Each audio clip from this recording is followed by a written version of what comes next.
आज इस वीडियो के जरिए मैं मेरे जवान साथियों से पूछना चाहता हूं कि हमारे देशवासियों को तो बहुत से लोगों को पता नहीं है। उन लोगों को तो ये लगता है कि जो कर्नल जनरल हैं आर्मी में या पैरामिलिट्री फोर्स में आईजी डीआईजी हैं, सिर्फ वही सब कुछ करते हैं, क्योंकि उनकी वर्दी पर लगे हुए सितारे और हमारे फिल्म इंडस्ट्रीज ने या मीडिया ने हमेशा यही दिखाया है कि बस उन्होंने ही लड़ाई लड़ी है और सारा कुछ वही करते हैं। देशवासियों को, बहुत से लोगों को पता नहीं है, लेकिन हमारे जवानों को तो पता है ये चीजें कि अगर कोई भी बॉर्डर पर पहली गोली खाता है तो वो जवान है, अगर कोई सर्दी गर्मी में मर रहा है तो वो जवान है, दिन रात अगर कोई 24 आवर्स लड़ाई लड़ रहा है तो वो एक जवान है जो बाहर खड़ा है। लेकिन उस जवान की ना ही तो अंदर रिस्पेक्ट है, अंदर हमारे ही अधिकारी उसको दबा कर रखते हैं, कहीं घरेलू काम में, कहीं किसी में, और बाहर पुलिस द्वारा वही जवान मार खा रहा है। लेकिन हमारे देशवासियों को कोई चिंता नहीं है।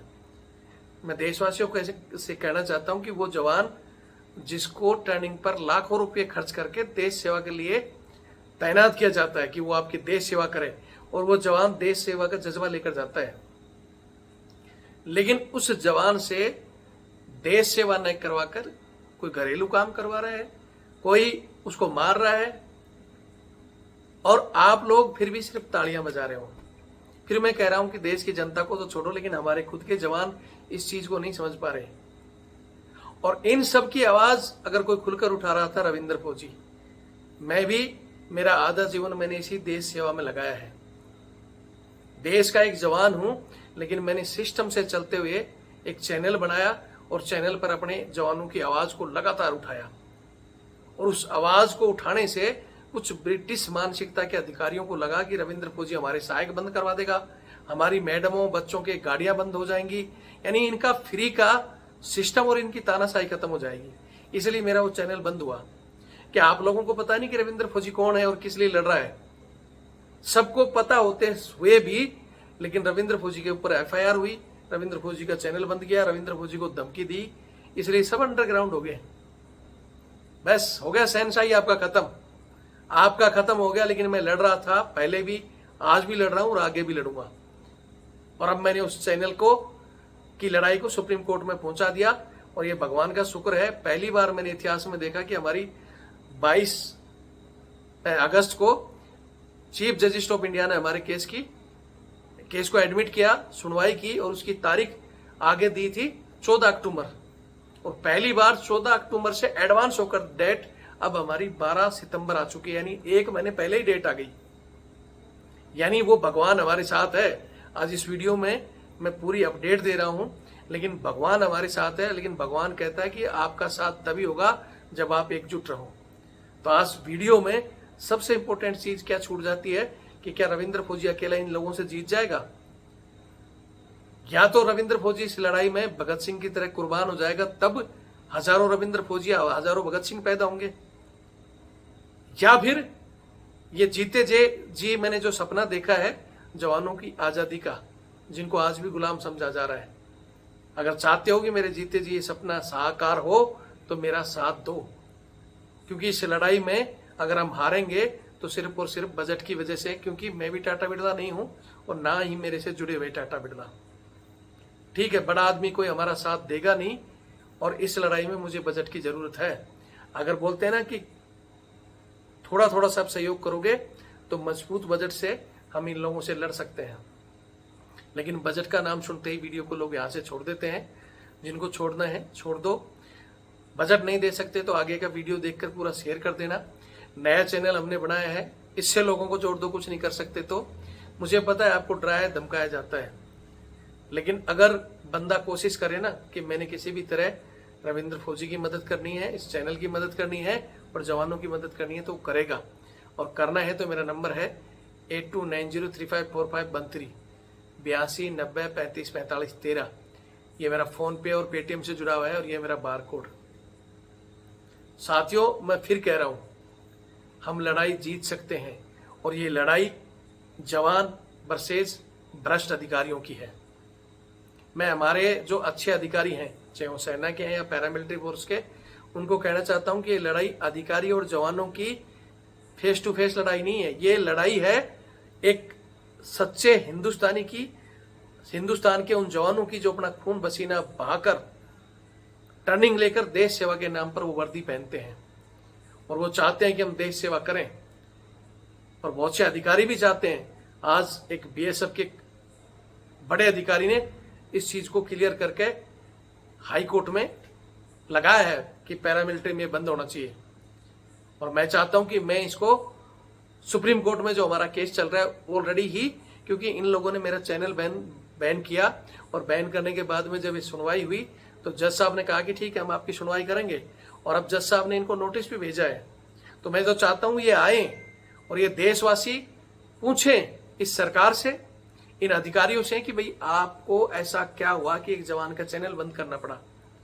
अगर मैं देशद्रोही हूं तो मैं हंसते हंसते भगत सिंह की तरह फांसी पे टकने के लिए तैयार हूं। और अगर इन बेईमानों ने, इन गद्दारों ने, जिनके अंदर आज भी ब्रिटिश मानसिकता भरी हुई है, जो नहीं चाहते कि सहायक प्रथा बंद हो, वो आज भी चाहते हैं कि जवान उनकी बूट पॉलिश करे, वो आज भी चाहते हैं कि जवान उनका कुत्ता घुमाए, और जो जवानों के लिए गाड़ियां हैं उनमें उनके बच्चे और उनकी मैडमें और उनके रिश्तेदार घूमे, और जवान बेचारा टेम्पू में यात्रा करे, जवान ट्रेन की टॉयलेट के पास बैठकर जाए। क्यों? क्योंकि छुट्टी मांगे तो उसको टाइम से छुट्टी नहीं दी जाती है। ये लोग जवान को कहते हैं कि तेरी औकात क्या है। ऐसे तो बाहर पुलिस भी हमारे को यही बोलती है कि तेरी औकात क्या है। जैसे मैंने एक छत्तीसगढ़ का वीडियो दिखाया ना कि तेरी औकात क्या है, तू है कौन। तो सही है, हमारी तो हर जगह औकात पूछी जाती है। तो देशवासियों को मैं कहना चाहता हूं कि सेना के जवानों की अगर औकात है तो आज हमारा साथ दो कि हम सुप्रीम कोर्ट में साबित कर सके कि हमारी औकात क्या है। और मैं कहना चाहता हूं आपको कि अगर हमारा जवान नहीं तो ये अधिकारी क्या कागजों में देश को सुरक्षित रख लेंगे क्या? इनके तो लड़ाई में भी जा रहे हैं तो हीटर, गीजर, पता नहीं क्या क्या सुविधा चाहिए। लड़ाई में हमारे साथ जो अधिकारी जाते हैं, मेजर रैंक के, कर्नल रैंक के, ब्रिगेडियर साहब, जो अच्छे अधिकारी हैं, चाहे वो फील्ड स्टेशन हो, लड़ाई का मैदान हो, जवान की थाली से खाते हैं। हकीकत में लड़ाई होती है तो फील्ड में होता है ये, लेकिन वही अधिकारी जब पीस में आ जाते हैं तो वो जवान को खाने के लिए दौड़ते हैं कि तूने कैसा मना नहीं किया, क्यों नहीं बोट पॉलिश करेगा, जाएगा तू मेरे घर के बर्तन धोएगा, ये मेरे घर का कपड़ा धोएगा। एक हमारे कर्नल साहब हैं, उनका मैं अलग से वीडियो बनाऊंगा, जिन्होंने क्या कहा कि सुप्रीम कोर्ट में कोई नहीं जा सकता, ये इसके लिए फलाना।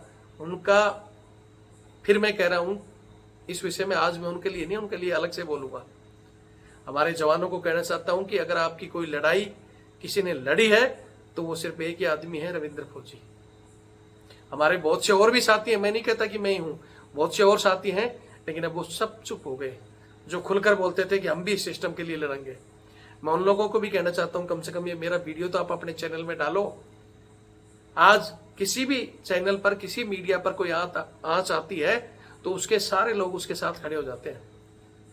लेकिन ये रविंद्र फौजी, जिसका अप्रैल में चैनल बंद हुआ, उसके बाद में सब हिल गए, क्योंकि सबको डर लग रहा था। भगत सिंह सब बनना चाहते हैं, लेकिन जब भगत सिंह को फांसी टकी सब हिल गए।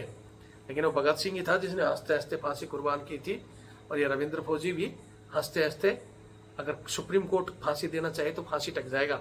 लेकिन मैं कोर्ट से पूछूंगा जरूर कि आखिर उनसे पूछो तो सर इस जवान ने क्या किया। इन्होंने आरोप लगा दिया जी जवानों को काम करने के लिए भड़काता है। किस काम के लिए? मैं कहता हूं कि बूट पॉलिश मत करो, किसी की मैडम के कपड़े मत धो, किसी के बच्चों को मत खिलाओ। जवान का खुद का बच्चा होता है, छुट्टी मांगता है तो बोला तू क्या करेगा, उसका बच्चा रोता रहेगा, उस बच्चे को नहीं खिला पाएगा, लेकिन अधिकारियों के बच्चों के लिए उसको जाना पड़ेगा, मजबूर है वो। तो मैं फिर कह रहा हूं, जो अच्छे अधिकारी हैं, जो खुद इस सिस्टम को चेंज करना चाहते हैं, उनको मैं सैल्यूट करता हूं। जय हिंद। और मैं चाहता हूं कि हमारे भी जिस तरह एक बीएसएफ के अधिकारी ने लगाया, तो हमारा भी कोई अधिकारी सामने आए, वो नाटक की तरह नहीं, उनका भी मैं पर्दाफाश करूंगा जो नाटक करते हैं कि हम जवानों के लिए लेटर लिख रहे हैं, फलाना लिख रहे हैं, और ग्राउंड में क्या कह रहे हैं कि सुप्रीम कोर्ट ने कह दिया कि अब कोई ये चीजें नहीं रोक सकता। उन लोगों के वीडियो जो हमारे जेसीओ साहब हैं, कैप्टन साहब हैं, या हमारे बाकी जवान हैं जो सेना के नाम पर चैनल चला रहे हैं, डालो ना हमारे वीडियो, बुलाओ ना मेरे को डिबेट पर, किसी भी चैनल में पूछो ना मेरे से कि मैंने बीड़ा क्यों उठाया। मैं अपने जवानों को हमेशा मैंने कहा कि मेरा जो एक ट्रेंड सोल्जर होता है वो हमेशा लड़ाई तभी लड़ सकता है जब उसके सीने के अंदर ज्वालामुखी आग धधकती है, उसका स्वाभिमान जब जिंदा रहता है। लेकिन उसका स्वाभिमान अंदर किसी अधिकारी के टॉयलेट साफ करते हुए, उसके कपड़े धोते हुए उसका स्वाभिमान खत्म होता है। किसी को कुत्ते का बेल्ट पकड़कर आपका जवान जा रहा है तो क्या वो गोली चला सकता है? या जवानों को जो जगह जगह मारपीट की जा रही है, वो बेचारा मार खा रहा है, उसके स्वाभिमान की चिंता नहीं है देश को? फिर वही है, वीडियो लंबा हो जाएगा। बस मैं आज इतना ही कहूंगा, अगर आपको लगता है रविंद्र फौजी सही है तो उसका साथ दो, और नहीं तो सोए रहो। एक भगत सिंह की तरह रविंद्र फौजी चला गया तो देश थोड़ी खाली होगा। लेकिन फिर वही है कि देश आज़ाद कब होगा और ये लड़ाई हम कब जीतेंगे। आगे अगर आपको लगता है तो वीडियो देखो, नहीं तो ताली बजा कर जय हिंद करके सो जाओ। ठीक है, जय हिंद, जय भारत, वंदे मातरम।